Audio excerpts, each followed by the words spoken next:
കുട്ടികളാവുമ്പോൾ കുറച്ച് കുസൃതികൾ വേണം, അവർ കളിക്കണം, കലഹിക്കണം, അതൊക്കെ വേണം.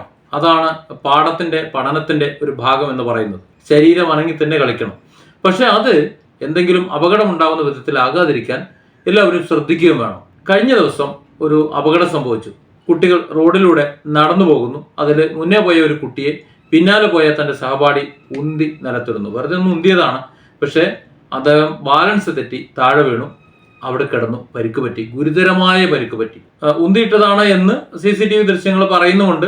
ഇത് സംബന്ധിച്ച് സഹപാഠികൾക്കെതിരെ കേസും എടുത്തിട്ടുണ്ട്. നമ്മൾ നമ്മുടെ കുട്ടികളെ, നമ്മുടെ മക്കളെ തീർച്ചയായിട്ടും ബോധവൽക്കരിക്കണം. മറ്റു കുട്ടികൾക്ക് മറ്റുള്ളവരുമായി കളിക്കുമ്പോഴോ അല്ലെങ്കിൽ അവരുമായിട്ട് സഹവസിക്കുമ്പോഴോ എന്ത് ചെയ്യുമ്പോഴും മാനസികമായോ ശാരീരികമായോ അവർക്ക് പ്രയാസം ഉണ്ടാക്കുന്ന വിധത്തിൽ, തളർച്ച ഉണ്ടാകുന്ന വിധത്തിൽ, അവർക്ക് അപകടം ഉണ്ടാക്കുന്ന വിധത്തിൽ ഒരു പെരുമാറ്റവും ഉണ്ടാകാൻ പാടില്ല. അത്തരത്തിലുള്ള ബന്ധങ്ങളും പ്രവൃത്തികളും മാത്രമേ ഉണ്ടാകാൻ പാടുള്ളൂ എന്ന് കൃത്യമായി നമ്മൾ മനസ്സിലാക്കി കൊടുക്കണം.